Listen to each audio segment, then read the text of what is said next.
Welcome to excellent YouTube channel. ഈ video ആദ്യമായി കാണുന്നതെങ്കിൽ സബ്സ്ക്രൈബ്, തൊട്ടടുത്ത ബെൽ ബട്ടൺ അമർത്തുക. Dear students, corporate accounting exam revision ക്ലാസ്സിലേക്ക് നമുക്ക് പ്രവേശിക്കാം. ഫസ്റ്റ് ഓഫ് ഓൾ 1 മാർക്കിൻ്റെ തിയറി ക്വസ്റ്റ്യൻസ് ആണ് ഈ വീഡിയോയിലൂടെ നമ്മൾ ഡിസ്കസ് ചെയ്യുന്നത്. First of all, amalgamation.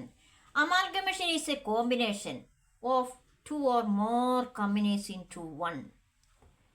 രണ്ടോ അതിൽ കൂടുതൽ കമ്പനികൾ തമ്മിൽ മെർജ് ചെയ്തിട്ട് കോമ്പിനേഷൻ ചെയ്തിട്ട് യോജിച്ചിട്ട് ഒരു കമ്പനി ആകുന്നതിനെയാണെന്ന് പറയുന്നത് അമാൽഗമേഷൻ എന്ന് പറയുക. അപ്പോൾ അമാൽഗമേഷൻ എന്ന് പറഞ്ഞാൽ രണ്ടോ അതിൽ കൂടുതലോ കമ്പനികൾ ചേർന്നിട്ട് ഒരു സിംഗിൾ കമ്പനിയായി മാറുന്നതിന് നമുക്ക് എന്ത് പറയുന്നു? അമാൽഗമേഷൻ എന്ന് പറയാം. Second, IFRS. It stands for I international, F financial, R reporting, S standards. It stand International Financing Reporting Standards. They are accounting rules used to prepare and present financial statements in the standardized. നമുക്ക് IFRS എന്ന ഒരു standardise പറയുകയാണെങ്കിൽ financial statement prepare ചെയ്യുക, അത് present ചെയ്യുന്ന accounting rule use ചെയ്യുന്നതിനാണ് എന്ത് പറയുന്നത്? IFRS എന്ന് നമുക്ക് പറയാൻ വേണ്ടി സാധിക്കുക. Next, internal reconstruction. It is a process used by a company to reorganize its financial structure without liquidating the company. ഇപ്പം എന്താണ് ഇന്റേണൽ റീകൺസ്ട്രക്ഷൻ എന്ന് പറഞ്ഞാൽ? കമ്പനി ലിക്വിഡേറ്റ് ചെയ്യാന്ന്. വിത്തൗട്ട് ലിക്വിഡേറ്റ്, കമ്പനി നമ്മൾ ലിക്വിഡേറ്റ് ചെയ്യാതെ തന്നെ എന്താണ് കമ്പനിയുടെ ഉള്ളിൽ തന്നെ ഫിനാൻഷ്യൽ സ്ട്രക്ചർ നമ്മൾ എന്ത് ചെയ്യുന്നു? റീഓർഗനൈസ് ചെയ്യുന്ന പ്രോസസ്സിനെയാണ് ഇത് പറയുന്നത് ഇന്റേണൽ റീകൺസ്ട്രക്ഷൻ എന്ന് പറയാം. നമുക്കറിയാം കമ്പനി എന്താണ് ലോസിലേക്ക് നീങ്ങുവാണെങ്കിൽ എന്ത് ചെയ്യുന്നുണ്ട്? ആ കമ്പനി അകത്ത് നിന്ന് തന്നെയാണ് അവിടെ ക്യാപിറ്റൽ സ്ട്രക്ചറൊക്കെ എന്താ റീഓർഗനൈസ് ചെയ്യുന്ന പ്രോസസ്സിനെ നമുക്ക് എന്ത് പറയാം? ഇന്റേണൽ റീകൺസ്ട്രക്ഷൻ എന്ന് പറയാം. Next, purchase consideration. Purchase consideration is the price paid for acquiring another business. Another ബിസിനസ്സിൽ മറ്റൊരു ബിസിനസ്സിലേക്ക് നമുക്ക് അക്വയർ ചെയ്യാൻ വേണ്ടി പ്രൈസ് പേ ചെയ്യുന്നുണ്ടെങ്കിൽ അതിനെയാണ് ഇത് പറയുന്നത് പർച്ചേസ് കൺസിഡറേഷൻ എന്ന് പറയുക. Current liability. It's payable within 12 months.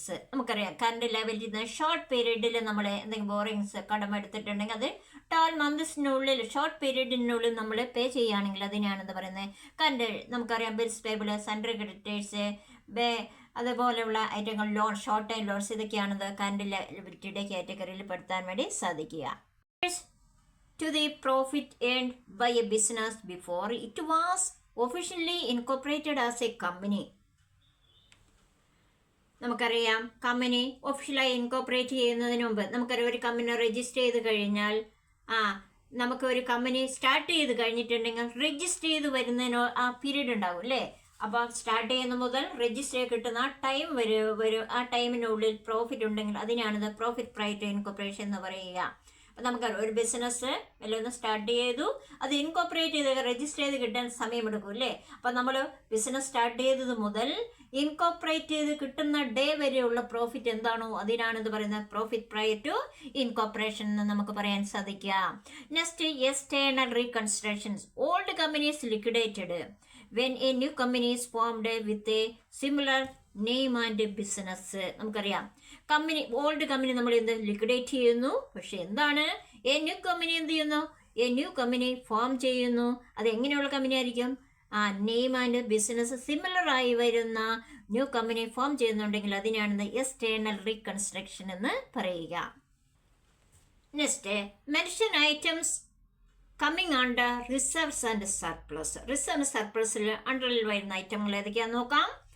Capital reserve, securities premium reserve, revaluation reserve, general reserve, CRR എന്ന് പറഞ്ഞാൽ capital redemption reserve, CRR debenture redemption reserve. ഇതാണ് റിസർവ് സർപ്ലസിന് അണ്ടറിൽ വരുന്ന ഐറ്റങ്ങൾ. Capital reserve, securities premium reserve, revaluation reserve, general reserve, CRR, DRR. Call in arrears എന്താ നോക്കാം അല്ലേ? It is shown as a deduction from called up capital in the balance sheet അല്ലേ? Call സിനാരിയേഴ്സ് നമുക്കറിയാം നമ്മൾ ഏതെങ്കിലും ഷെയറുകൾ കമ്പനിയിൽ നിന്ന് നമ്മൾ പ്രൊവൈഡ് ചെയ്ത് കഴിയുമ്പോൾ എന്താണ് അത് അപ്ലിക്കേഷൻ, അലോട്ട്മെൻറ്റ്, അതുപോലെ തന്നെ എന്താണ് first call, second, final call ഇല്ലേ? അലോട്ട്മെൻറ്റിലും കോളുകളിലുമാണ് എന്ത് പറയുന്നത്, പണം പേ ചെയ്യാതെ വരുന്നത്. അങ്ങനെ പേ ചെയ്യാതെ വരുമ്പോൾ നമുക്ക് കോൾ അരിയേഴ്സ് ആയി വരുന്നു അല്ലേ? അതിനാണ് കോൾസ് ഇൻ അരിയേഴ്സ്. ഇവിടെ എന്താ നമ്മൾ ചെയ്യേണ്ടത്? ബാലൻസ് ഷീറ്റിലെ കോളുടെ ക്യാപിറ്റലിൽ നിന്ന് അത് എന്ത് ചെയ്യണം? കോൾസ് ഇൻ അരിയേഴ്സ് ഡിഡക്റ്റ് ചെയ്യാണ് ചെയ്യേണ്ടത്. Next, debenture. It is a loan instrument issued by a company to borrow money from the public. പബ്ലിക്കിൽ നിന്ന് എന്ത് ചെയ്യുന്നുണ്ട്? കടമായിട്ട് നമ്മളെ കടത്തിന് വേണ്ടി അല്ലെങ്കിൽ ക്യാഷ് ഇഷ്യൂ ചെയ്യാൻ വേണ്ടി എന്ത് ചെയ്യുന്നുണ്ട്? കമ്പനി എന്ത് ചെയ്യുന്നുണ്ട്? ഡിബഞ്ചർ ഇഷ്യൂ ചെയ്യുന്നുണ്ട്. അങ്ങനെ ഡിബഞ്ചേഷൻ ലോൺ ബേസിലായിരിക്കും, ലോൺ ആയിട്ടായിരിക്കും അത് ഇഷ്യൂ ചെയ്യുന്നത്. ഇതിനാണ് ഡിബഞ്ചർ എന്ന് പറയുക. ഡിബഞ്ചർ എന്ന് തനിമലമഞ്ഞ കടപ്പത്രം എന്നൊക്കെ നമുക്ക് പറയാം. ഷെയർ പോലെ തന്നെയാണ് പൊതുജനങ്ങളിലേക്ക് എന്ത് ചെയ്യുന്നുണ്ട്? ഡിബഞ്ചർ ഇറക്കുന്നു. അത് എന്ത് ചെയ്യുന്നുണ്ട്? ജനങ്ങൾ എന്ത് ചെയ്യുന്നുണ്ട്? അത് ലോൺ എന്ന രീതിയിൽ എന്ത് ചെയ്യുന്നുണ്ട്? കമ്പനിയിലേക്ക് പ്രൊവൈഡ് ചെയ്ത് കൊടുക്കുന്നു, അടയ്ക്കുന്നു അല്ലേ? ഇതിനാണിത് ഡിബഞ്ചർ എന്ന് നമുക്ക് പറയാൻ സാധിക്കുക. നെക്സ്റ്റ്, IAS എന്താ നോക്കാം. It stands for international accounting standards. IAS എന്ന് പറഞ്ഞ എന്താണ്? I International, A Accounting, S Standards. It provides the presentation of financial statements. Financial statement prepare ചെയ്യാൻ വേണ്ടി ഉപയോഗിക്കുന്നതിനെയാണ് ഇത് പറയുന്നത് IAS എന്ന് പറയാം. അപ്പോൾ ഫിനാൻഷ്യൽ സ്റ്റേറ്റ്മെന്റ് നമ്മൾ പ്രസന്റ് ചെയ്യുമ്പോൾ പ്രൊവൈഡ് ചെയ്യുന്നതാണ് ഇത് പറയുന്നത് IAS എന്ന് പറയുക. Next, liquidation. Liquidation is the process of closing down a company. Company close down ചെയ്യുമ്പോൾ, കമ്പനി ക്ലോസ് ചെയ്യുമ്പോൾ നടത്തുന്ന പ്രോസസ്സിനെയാണ് എന്ത് പറയുന്നത്? ലിക്വിഡേഷൻ എന്ന് പറയുക. Next, forfeiture of shares. It shares cancellation of shares by a company when a share holder fails to pay the called up money അല്ലേ? Forfeiture of shares നമുക്കറിയാം. അലോട്ട്മെന്റ് എടുക്കുമ്പോഴോ അല്ലെങ്കിൽ കോൾ ചെയ്യുമ്പോഴോ നമുക്ക് പണം അടയ്ക്കുമ്പോൾ എന്താണ്? ഷെയർ ഹോൾഡേഴ്സ് എന്ന ഏതെങ്കിലും അലോട്ട്മെന്റിലോ കോൾസിലോ പണം പേ ചെയ്യാതെ ഫെയിലായി പോകുമ്പോൾ അങ്ങനെ വരുന്ന ഷെയറുകളുണ്ട്. ആ ഷെയർ ക്യാൻസൽ ചെയ്യുന്നതാണ് എന്ത്? ഫോർഫീച്ചർ ഓഫ് ഷെയർസ് എന്ന് പറയുക. Next, incorporation. It is the legal process of forming a company giving it a separate legal entity from its owners അല്ലേ? ഇപ്പം ഇൻകോർപ്പറേഷൻ എന്ന് പറഞ്ഞാൽ നമുക്കറിയാം എന്താണ്? നമ്മളെ കമ്പനി ഫോം ചെയ്യുമ്പോൾ ലീഗൽ പ്രോസസ്സിനെയാണ് ഇത് പറയുന്നത് ഇൻകോർപ്പറേഷൻസ് എന്ന് പറയാം. ഓണേഴ്സിൽ നിന്ന് സെപ്പറേറ്റ് ലീഗൽ എൻറ്റിറ്റി നൽകുകയും അതുപോലെ തന്നെ കമ്പനി എന്ത് ചെയ്യുന്നുണ്ട്? ഫോം ചെയ്യുന്ന ലീഗൽ പ്രോസസ് ചെയ്യുന്നതിനാണ് ഇത് ഇൻകോർപ്പറേഷൻ എന്ന് പറയുക. Next, proposed dividend. It becomes final only after approval at the annual general meeting. Proposed dividend apply ചെയ്യുന്നല്ലേ ഷെയർ ഹോൾഡേഴ്സ്? അതെന്താണ്? ആനുവൽ ജനറൽ മീറ്റിംഗിൽ അപ്രൂവ് ചെയ്തതിന് ശേഷം മാത്രമാണിത് ഫൈനലായിട്ട് നമ്മൾ കൊടുക്കുന്ന ഡിവിഡൻഡ് ആണെന്ന് പറയുന്നത് പ്രൊപ്പോസ്ഡ് ഡിവിഡൻഡ് എന്ന് പറയുക. Next, capital redemption scheme. It means to reconstruct share capital during internal reconsider. കമ്പനിയുടെ അകത്ത് നിന്ന് തന്നെ എന്താണ്? ഷെയർ ക്യാപിറ്റൽ നമ്മൾ എന്ത് ചെയ്യുന്നു? ഷെയർ ക്യാപിറ്റൽ എന്ന് പറഞ്ഞാൽ ബിസിനസ്സിൽ ലാഭം ഒന്നും കിട്ടുന്നില്ല, പ്രോഫിറ്റ് ഒന്നും കിട്ടുന്നില്ലെങ്കിൽ ലോസിലേക്ക് പോവുകയാണെങ്കിൽ എന്ത് ചെയ്യുന്നുണ്ട്? ആ ഷെയർ ക്യാപിറ്റൽ നമ്മൾ എന്ത് ചെയ്യുന്നു? ഒന്നും കൂടി റീകൺസിഡർ ചെയ്യുന്നതിന്, ക്യാപിറ്റലിൻ്റെ റീസ്ട്രക്ചർ ഒന്ന് ഓർഗനൈസ് ചെയ്യുന്നതിനാണ് ഇത് പറയുക ക്യാപിറ്റൽ റിഡംഷൻ സ്കീം എന്ന് പറയുക. Next, provision. നമുക്ക് പരിചയമുള്ള ഒരു ടൈമാണ്. It is a certain amount of money that money sets aside from its profits to cover future non-liabilities or expenses. Provisions എന്ന് പറഞ്ഞാൽ നമുക്കറിയാം, ഒരു ഇയറിൽ ഒരു അക്കാഡമിക് ഇയറിൻ്റെ എൻഡിങ്ങിൽ നമുക്ക് പ്രോഫിറ്റ് ഒരു സർട്ടൻ എമൗണ്ട് നമ്മൾ എന്ത് ചെയ്യുന്നുണ്ട്? മാറ്റി വയ്ക്കുന്നു അല്ലേ? അങ്ങനെ മാറ്റിവെക്കുന്ന ഫീച്ചറിലേക്ക് നമ്മൾ എന്താണ്? ലയബിലിറ്റീസോ എക്സ്പെൻസ് ഒക്കെ വരുവാണെങ്കിൽ അത് നികത്താൻ വേണ്ടി മാറ്റിവെക്കുന്നത്. ഇതിനെയാണ് എന്ത് പറയുന്നത്? പ്രൊവിഷൻസ് എന്ന് പറയുക. Next, concept of consolidation of shares എന്താണെന്ന് നോക്കാം. അതിൻ്റെ concept first, to improve market value for shares.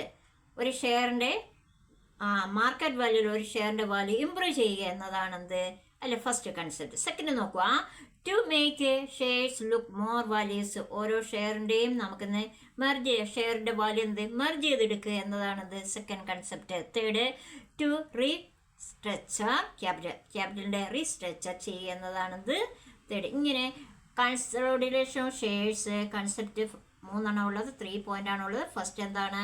ഒരു ഷെയറിൻ്റെ മാർക്കറ്റ് വാല്യൂ ഇമ്പ്രൂവ് ചെയ്യുക. സെക്കൻഡ് എന്താണ്, ആ ഷെയർസിൻ്റെ വാല്യൂ നമ്മൾ മെർജ് ചെയ്തെടുക്കാം.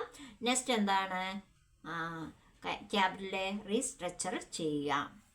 നെക്സ്റ്റ് ടോപ്പിക്ക് സെക്യൂരിറ്റീസ് പ്രീമിയം എന്താണെന്ന് നോക്കാം. It is the extra amount received by a company over and above the face value of its shares at the time of issue. നമ്മൾ share issue ചെയ്യുമ്പോൾ face വാല്യൂവിനേക്കാൾ amount കൂടുതൽ വരികയാണെങ്കിൽ അല്ല above വരുവാണെങ്കിൽ ആ എമൗണ്ട് നമുക്ക് എക്സ്ട്രാ കിട്ടുന്ന എമൗണ്ടാണ് കമ്പനി കിട്ടുന്നത്. അതിനാണ് എന്ത് പറയുക, സെക്യൂരിറ്റീസ് പ്രീമിയം. നമുക്ക് ഒരു ഷെയറിൻ്റെ വാല്യൂ 100 രൂപയാണെങ്കിൽ നമ്മൾ 110 രൂപയ്ക്ക് കൊടുത്താൽ ആ 10 രൂപ എന്താണ് നമുക്ക് എക്സ്ട്രാ വരുന്ന എമൗണ്ടാണ്, പ്രീമിയമാണ്. അതിനാണ് ഇത് സെക്യൂരിറ്റീസ് പ്രീമിയം എന്ന് പറയുക. നെക്സ്റ്റ് പ്രിഫറൻഷ്യൽ ക്രെഡിറ്റേഴ്സ് എന്ന്. Preferential creditors are those creditors which are legally entitled to receive payment first when a company goes into liquidation. That is ബ്രാക്കറ്റിൽ തന്നെ shut down and asset sale അല്ലേ.